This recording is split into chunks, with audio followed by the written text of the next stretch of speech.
Yo creo que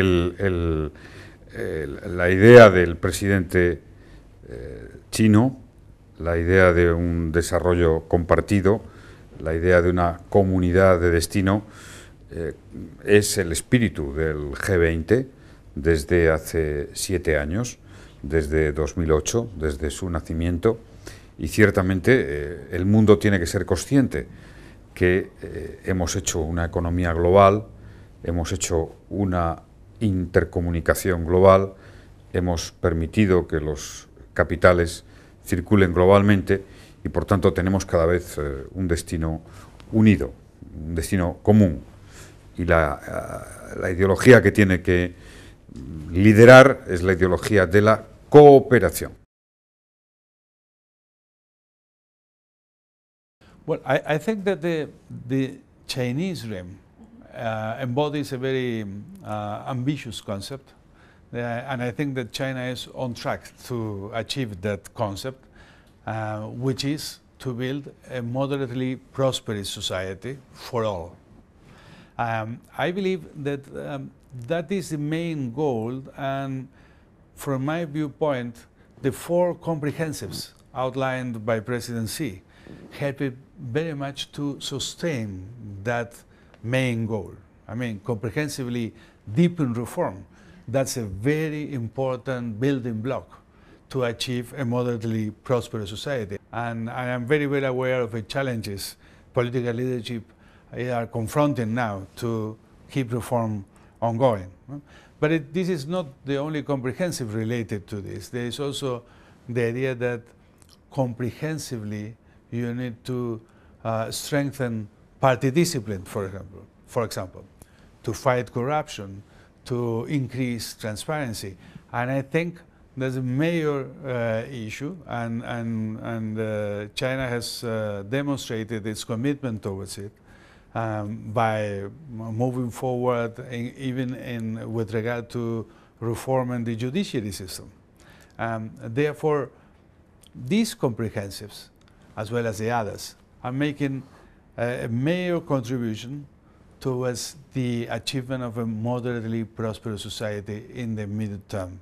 So I'm very supportive of this idea and concept, and it is very encouraging to see the many actions taken by the government of China in this direction and how well the people react to that.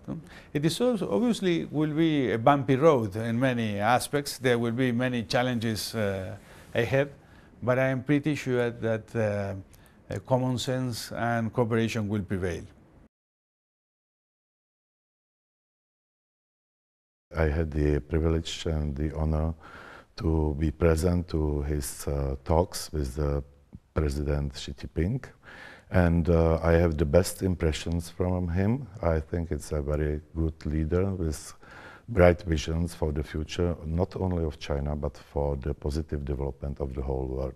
So I would say that it's really the positive leadership is taking China to the new path of development, to the new normal, so more intensified path of the growth, which of course is important for the future of development of China, which is based on the innovations, which is based on the technologies, on the research, development of the modern activities of the economies, and of course of the broad cooperation with the foreign countries. Мы побудем и в Музее Великой Отечественной войны. Я должен сказать, мы будем обсуждать эту проблему с руководителем Китая. Я просто ему очень благодарен за то, что он проявил инициативу. И в этом году 70-летие победы над японским милитаризмом будут праздноваться в Китае, как окончание Второй мировой войны. Молодец, это очень важно.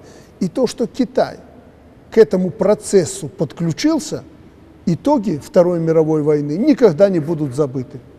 Для нас тоже благо, на плечо которого мы можем опереться на международной арене.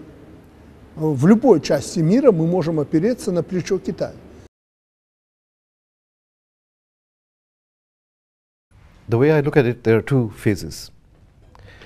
We had the early phase of rapid economic growth in China, where within 15 years, unprecedentedly high economic growth, very progressive government policy enabled China to become the largest economy in the world, but also to pull millions of people out of poverty and make them productive members of the economy. This is a huge achievement.